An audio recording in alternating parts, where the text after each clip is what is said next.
Hello everyone, मैं गुड़िया आपका स्वागत करती हूँ आपके अपने यूट्यूब चैनल टारगेट क्लास में। दोस्तों, आज आपको पढ़ाने वाली हूँ एलसीएम एंड एक्ससीएम। एलसीएम मीन्स होता है लिस्ट कॉमन मल्टीपल और एक्ससीएम मीन्स होता है हाईएस्ट कॉमन फैक्टर। जैसे इसका हिंदी होता है लघुत्तम समापन महत्तम समापवर्तक। तो हम देखते हैं कि एलसीएम और एक्ससीएम होता क्या है। तो एलसीएम मान लीजिए कोई दे दे कि आपको, पहले हम लोग कोई देता था 2, 4, 6, 8।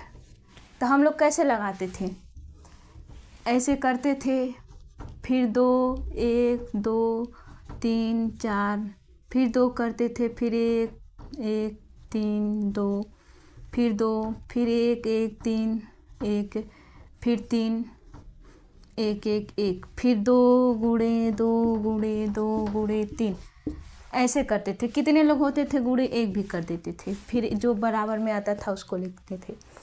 लेकिन अब इससे हट के मैं ट्रिक्स के हिसाब से बताने वाली हूँ जो कम समय में आप लोग सॉल्व करेंगे। जैसे कि आप देखिए इसी के हिसाब से मिल जाए 2, 4, 6, 8।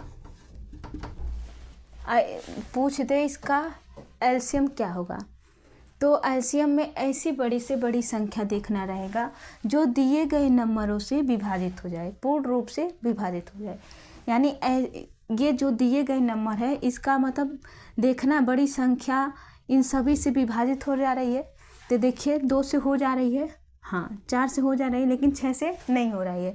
तो इसी बड़ी संख्या का टेबल ऐसा पढ़ना है कि वो नंबर जो भी नंबर आए उस नंबर से ये तीनों विभाजित हो जाए, पूर्ण रूप से विभाजित हो जाए। तो यानी हम 8 दूना 16 पढ़े, तो 8 दूना 16 में पढ़ रही हूँ, तो 6 से विभाजित हो रहा है, नहीं हो रहा है। फिर 8 त्रिक 24, यानी 24 6 से विभाजित हो जा रहा है, 4 से भी हो जा रहा है, 2 से भी, यानी 24 आपका आंसर हो गया। तो जैसे आप देख रहे हैं 24 इसका आंसर आया। तो दोस्तों मान लीजिए दूसरा अगला सवाल रहे 2, 6, 9। अब इसका एलसीएम क्या होगा, तो इसका एलसीएम भी इसी तरह से देखना है। पहले बड़ी संख्या देखना, वह बड़ी से बड़ी संख्या देखना है जो दिए गए नंबरों से पूर्ण रूप से ये विभाजित हो जाए। यानी 2 से विभाजित होगा, नहीं होगा, 6 से होगा, नहीं होगा। तो यानी इस संख्या का, इस नंबर का ऐसा टेबल पढ़ना है ताकि ये जो दिए गए नंबर है इन सभी से पूर्ण रूप से विभाजित हो जाए। न कि 9, 9 दूनी 18, 6 से 18, 2 से भी 18, इन तीनों नंबर से 18 विभाजित हो जा रहा है, यानी यही आपका आंसर हो। एलसीएम ऐसे ही लगाते हैं। हरिवंश राय बच्चन ने कहे असफलता एक चुनौती है, स्वीकार कीजिए। क्या कमियां रह गई हैं देखिए और सुधार कीजिए। बिना कुछ किए जय जयकार नहीं होती, कोशिश करने वालों का कभी हार नहीं होती, कोशिश करने वालों का कभी हार नहीं होती। अब ये देखते हैं, ये मान लीजिए यही नंबर आपको दे दिया जाए। अभी ये स्टार्टेड है बेसिक से, मैं बता रही हूँ। बेसिक के बाद अपर में चलूँगी, बड़े बड़े नंबर का आप लोग तुरंत 2 मिनट में सॉल्व कर देंगे। जैसे कि 9 दिया है, 3 दिया है, 6 दिया है, 12 दिया है। तो ये देखना है क्या तीनों नंबर ये दिए गए नंबरों से 12 विभाजित हो रहा है, नहीं हो रहा है। यानी पहले एलसीएम में बड़ी संख्या हम देखते हैं, तुरंत बड़ी संख्या देखेंगे। तो यहाँ भी बड़ी संख्या देखी हूँ तो नहीं विभाजित है, यहाँ भी नहीं हो रहा है। यानी ऐसा 12 का टेबल ऐसा पढ़ना है ताकि ये दिए गए नंबरों से विभाजित हो। यानी 12, 12, 12, 24, 12, 36, 36, यानी तीनों चारों दिए गए नंबर, जितना नंबर है 4 नंबर है, चारों नंबर से ये विभाजित हो जा रहा है। ऐसे ही देखते हैं 3, 6, 12, 18 क्या होगा। तो इसे भी 18 का बड़ी संख्या देखना है। 18 से 6 विभाजित हो जा रहा है, 6 कर दे रहा है विभाजित, 3 कर दे रहा है, लेकिन 12 नहीं कर रहा है। तो यानी 18 का 18, 18 दूना 24 और 12 दूना 24, सॉरी देखिए यहाँ 18 दूना 36, तो ये आपको एलसीएम यानी समझ में आ रहा होगा कि बड़ी संख्या देखना है एलसीएम में, ऐसा संख्या मतलब ऐसा संख्या नंबर ले आना है टेबल पढ़ के कि ताकि दिए गए नंबरों का सारा विभाजित हो जाए, उसी से जितना दिए गए नंबर है उसी से विभाजित हो जाए। फिर अगला देखते हैं इसी हिसाब से। अब अगला देखते हैं, मान लीजिए दिया है वो 5, 10, 15, इसका एलसीएम क्या होगा? तो बड़ी संख्या पहले बड़ी संख्या देखूंगी, तो 5, 10, 15 है, तो 15 बड़ी संख्या है, तो यानी 10 से विभाजित होगा नहीं, 5 से हो जाएगा। यानी 15 का टेबल ऐसा पढ़ना है ताकि तीनों से विभाजित, 15 दूना 30, यानी 30 ही इसका आंसर आ जाएगा। उसी तरह से देखूंगी 10, 20, 30 दिया है। अब ये देखिए बड़ा है, ये छोटा था अभी बेसिक कंसेप्ट था, ये बड़ा है। तो 10, 20, 30, तो सारा से 30 विभाजित होगा 20 से, 10 से, 30 से, तो नहीं 20 से नहीं होगा, 20 दूना 40, 20 से नहीं होगा। तो यानी बड़ी संख्या का ऐसा टेबल पढ़ना है ताकि तीनों संख्या से विभाजित हो जाए। तो 30 दूना 60, 60 सारा सो जा रहा है। उसी तरह से मान लीजिए दिया है 5, 10, 20, 30, 60, 90। तो अब इतना बड़ा दिया रहेगा तो आप लोग बोलेंगे बहुत बड़ा है, इसका कैसे? अब इसको जब उस तरह से जैसे बताई थी पहले आप लोग करते थे, उस तरह से आप लोग करेंगे तो बहुत समय लगेगा। यानी इसी तरह से करेंगे, सबसे बड़ी संख्या देखेंगे आप लोग, फिर उसके बाद से आप लोग देखेंगे कि इन सारों संख्या से ये विभाजित हो जा रही, तो इन सारे संख्या से ये विभाजित नहीं हो रही है। तो यानी अब क्या करेंगे, 90 का टेबल पढ़ेंगे। 90 दूना 180, यानी 180 सारे के टेबल में आ रहा है, तो यानी 180 आपका आंसर हो गया। उसी तरह से आप लोग देखेंगे 10, 20, 30, 40 और 60 दिया हूँ, इसका भी वही करना है। 60 सारे से विभाजित हो जा रहा है, तो 40 से नहीं हो रहा है, तो 60 का टेबल ऐसा पढ़ना है ताकि सारे से विभाजित हो जाए। यानी 60 दूना 120, 120 सारे से लग जा रहा है।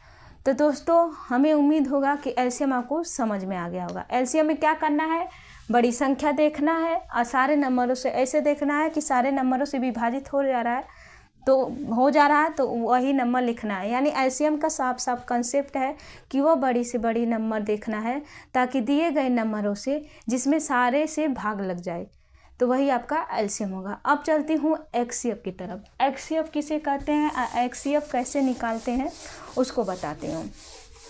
एलसीएम यानी आपको समझ में आ गया होगा कि एलसीएम कैसे लगाते हैं। ये पूरा शॉर्टकट ट्रिक्स था और आपको एलसीएम समझ में आ गई होगी। अब एक्ससीएफ कैसे निकालते हैं, तो एक्ससीएफ में कुछ कंडीशन होते हैं, कुछ शर्तें होते हैं कि किसको हम फॉलो करेंगे।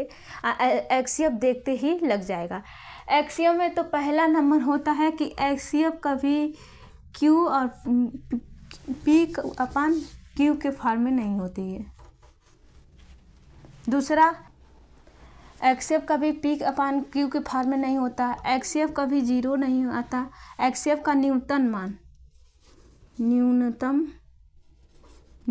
मान होता है, न्यूनतम मान 1 होता है एक्ससीएफ का, एकदम सबसे न्यूनतम मान 1 होता है। एक्ससीएफ कभी भी 0 नहीं आता। एक्ससीएफ पी अपान क्यू के फॉर्म में नहीं आता। एक्ससीएफ कभी भी नेगेटिव नहीं होता।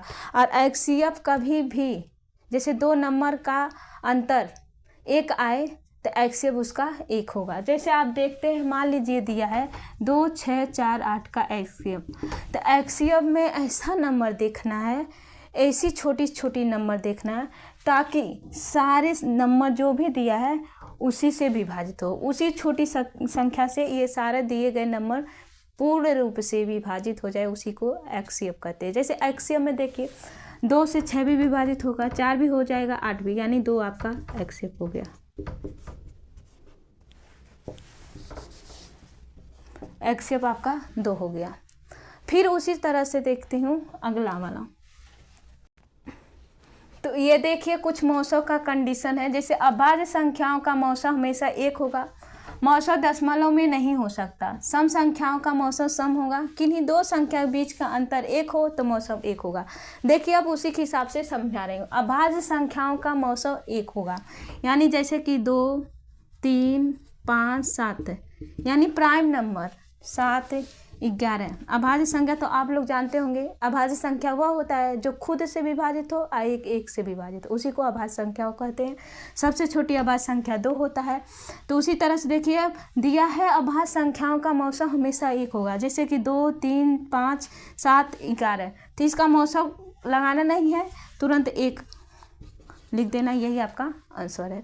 दूसरा दिया है मौसा कभी भी दशमलव में नहीं आता। तीसरा दिया है किन्हीं दो संख्याओं के बीच का अंतर एक हो तो मौसा हमेशा एक होगा, किन्हीं कहीं भी।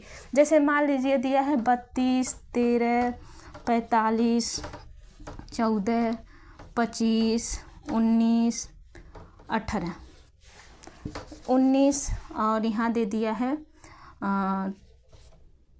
30। तो ये देखिए किन्हीं दो संख्याओं के बीच का अंतर एक है तो मौसा एक होगा, यानी यहाँ पे 13, यहाँ पे 14 दिया है, कहीं भी दिया हो, चाहे बीच में, चाहे साइड में, चाहे इधर, लेकिन अगर जो दो संख्या एक में अंतर हो रहा है तो मौसा हमेशा आपका एक हो जाएगा। आप लोग बोलेंगे इतना बड़ा कैसे करूँगा, कितने लोग तो छोड़ के आ जाते हैं एग्ज़ाम में। तो इस तरह से जब रहेगा तो किन्हीं दो संख्याओं का अंतर एक होगा तो मौसा भी एक हो जाएगा। और देखिए ये भी दिया है सम संख्या का मौसा सम होगा, यानी 2, 4, 6, 8 दिया रहे तो इसका मौसा 2 हो जाएगा, यानी सम हुआ। सम संख्याओं का मौसा हमेशा सम होता है। अब इसी तरह से और कुछ सवाल देख लीजिए, इसको आप लोग लिख लीजिएगा और समझ लीजिएगा कि हमेशा किन्हीं दो संख्याओं का अंतर एक हो तो मौसा एक होगा, और सम संख्याओं का मौसा हमेशा सम हो सकता है, और अभाज्य संख्याओं का मौसा हमेशा एक होगा। अब उसी तरह से देखूंगी अगला सवाल। मान लीजिए दे दिया है 5, 10, 12, 17, 30, 25, 35, 13, 18, 40, 100।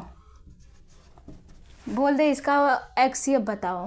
तो फिर क्या करना है, इसमें मैं बोल दी हूँ पहले वाले एग्जाम में किन्हीं दो संख्याओं के बीच का अंतर एक हो तो उसका मौसा एक हो। इसमें देखना है कि कौन से दो संख्या ऐसा है कि इसका अंतर एक हो जाए। 12 और यहाँ पे 13 है, इन दोनों का अंतर एक हो जाएगा तो यानी मौसा आपका एक हो जाएगा।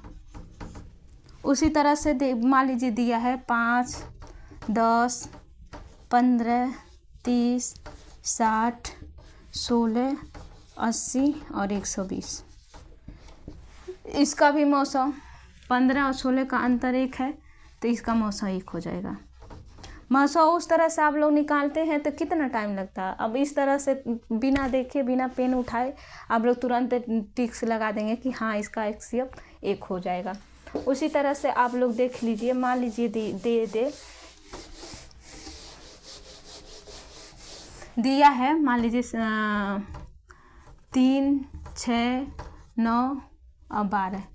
इसका एक्सएफ क्या होगा। तो एक्सएफ में बोली हूँ कि सबसे छोटी संख्या, ऐसे हम आप लोग बड़ी संख्या देखते थे, ऐसा छोटी संख्या देखना है कि सभी नंबरों से वो पूर्ण रूप से विभाजित कर दे। तो सभी नंबरों को विभाजित कर देगी तो एक्सएफ क्या हो जाएगा, 3 हो जाएगा।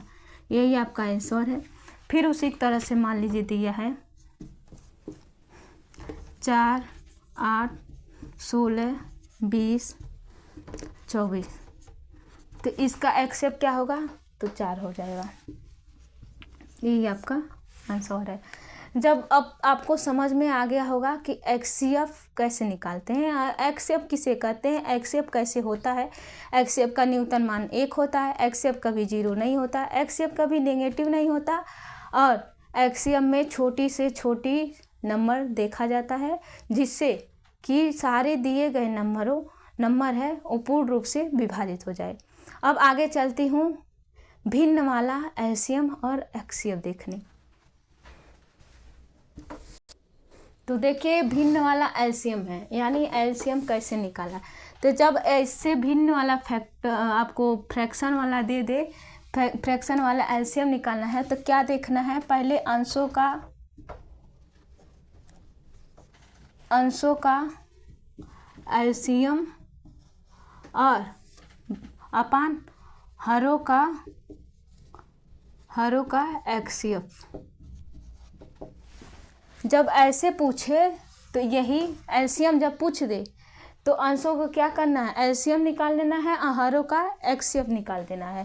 तो एलसीएम को तो मैं बोली थी कैसे निकालना है, बड़ी से बड़ी संख्या देखना है जिसे दिए गए नंबरों से पूर्ण रूप से विभाजित हो जाए। यानी 5 इन दोनों से होगा नहीं, यानी 5 6 का 30, तो 30 3 से भी हो जाएगा, 2 से भी हो जाएगा, 5 से भी हो जाएगा, यानी 30 आएगा।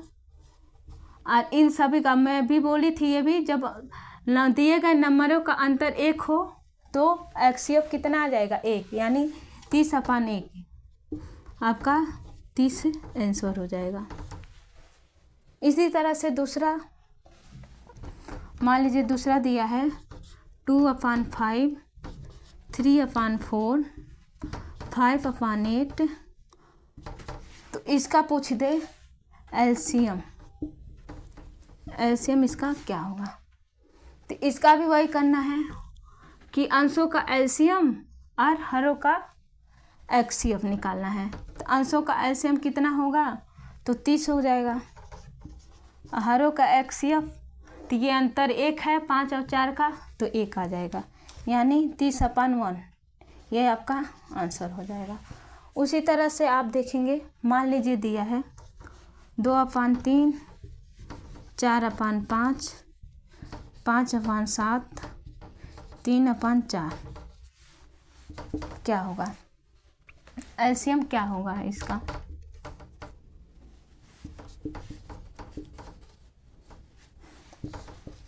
हमको उम्मीद होगा कि आप लोग को समझ में आ रही होगी कि कैसे मतलब फ्रैक्शन वाला एलसीएम एचसीएफ करते हैं। तो ऊपर का जो है उसका एलसीएम निकालूंगी, तो यानी ये पहले बड़ी नंबर देखना है, बड़ा नंबर देखना है कि ताकि पूर्ण रूप से ये सारा दिए गए नंबर उसको विभाजित कर दे। तो 5 कोई नंबर 5 नहीं विभाजित करेगा किसी भी नंबर से, यानी 5 6 का 30, 30 4 से करेगा नहीं करेगा, तो 5 6 का 30 और यानी 60, 5 6 का 30, 5 10 50, 5 12 25 60, यानी 60 ऐसा नंबर है कि ये 2 4 5 3 सारे से विभाजित हो जा रहा है 60, यानी इसका एलसीएम आ गया 60। और एचसीएफ बोली थी कि दिए गए किन्हीं भी नंबरों के अंतर अगर जो 1 हो तो एचसीएफ 1 आ जाता है, तो यानी 1 आया, यानी 60/1 आपका आंसर हो जाएगा। यही आपका आंसर 60/1। फिर उसी तरह से मान लीजिए दिया है 1/2, 2/3, 3/4, 4/5, 5/6, तो क्या होगा। तो अंशों का क्या करना है, एलसीएम निकालना है। तो अंशों का एलसीएम कितना हो जाएगा आपका 60 हो जाएगा, और हरों का एचसीएफ कितना हो जाएगा। तो ये देखिए यहाँ पे तो दोनों का अंतर 1 है, तो 1 ही आ जाएगा, यानी 60/1 आपका आंसर हो जाएगा। तो दोस्तों आपको फ्रैक्शन वाला एलसीएम समझ में आ गया होगा, उम्मीद है।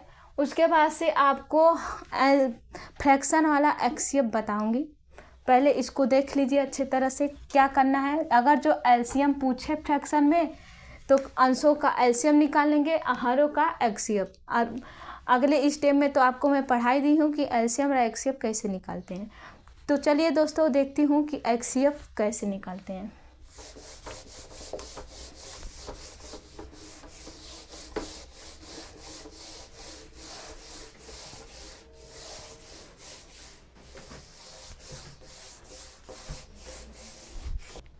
दोस्तों अब फ्रैक्शन वाला एचसीएम में बोली बताने के। तो एचसीएम में तो फार्मूला ये बताई थी,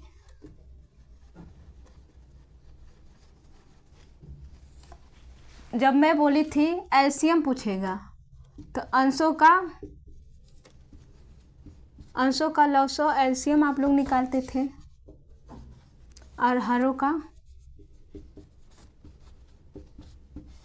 एचसीएफ। अब जब एचसीएफ पूछेगा तो जस्ट अपोजिट हो जाएगा इसका, अंशों का क्या करना है, अंशों का एचसीएफ HCF और हरों का एलसीएम निकालना है। तो एलसीएम और HCF फ्रैक्शन वाला पूछे तो ये फार्मूला है, आप लिख लीजिएगा। अब उसके बाद से देखती हूँ कि अगर जो आपको HCF फ्रैक्शन वाला पूछे तो क्या करना है। जैसे मान लीजिए दिया है 2/3, 3/4 और 5/6, तो HCF क्या होगा। तो मान लीजिए दिया है 2/3, 3/4, 5/6, तो इसमें HCF पूछा है तो अंशों का क्या करना है, HCF निकालना है। तो यानी 2 और 3 का अंतर 1 है तो 1 आ जाएगा, और नीचे वाले का एलसीएम निकालना है। यानी 6 4 से विभाजित हो जाएगा, 3 से हो जाएगा, पर 4 से नहीं होगा। तो यानी 6 के 6, 6 दूनी 12, 12 तीनों दिए गए तीनों नंबर से विभाजित हो जा रहा है। यानी 12 आपका 1/12 आपका एलसीएम ये आ जाएगा, एलसीएम फ्रैक्शन वाला। ये पहला था। मान लीजिए दूसरा दिया है 1/2, 2/3, 3/4। तो इसका भी क्या करना है, ऊपर वालों का HCF निकाल देना है अंश का, और ये हरों का क्या करना है, एलसीएम निकाल देना है। अंशों का HCF निकाल देना है और हरों का एलसीएम। तो एलसीएम जब निकालेंगे तो इसका 12 आ जाएगा, तो ये भी 1/12 आ गया। उसी तरह से तीसरा दिया है, मान लीजिए 2/3, 3/7, 4/5, 2/5। इसका HCF क्या होगा। ये लंबा प्रोसेस है, तो हरों का अंशों का क्या करना है, HCF निकालेंगे तो आप 1 आ जाएगा, और एलसीएम निकालेंगे तो ऐसा बड़ी संख्या देखना कि ऐसी संख्या देखना है कि सारे नंबर से विभाजित हो गए, दिए गए नंबरों से ये पूर्ण रूप से विभाजित हो रहा है, तो 7 किसी से नहीं होगा। तो क्या करना है, 3 7 21, और फिर इसका टेबल इसमें पढ़ लेना है। यानी 105, 21 25 105 आ जाएगा आपका, यानी 1/105 आपका आंसर हो जाएगा।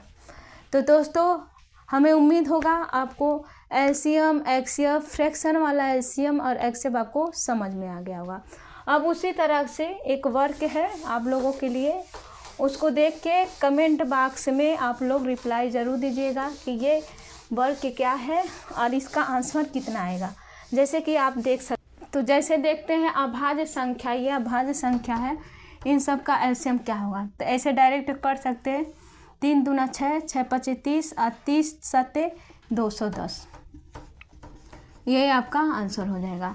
अब 1 2 3 5 7 का एलसीएम क्या होगा, कमेंट बॉक्स में रिप्लाई ज़रूर दीजिएगा इसका आंसर कि क्या होगा।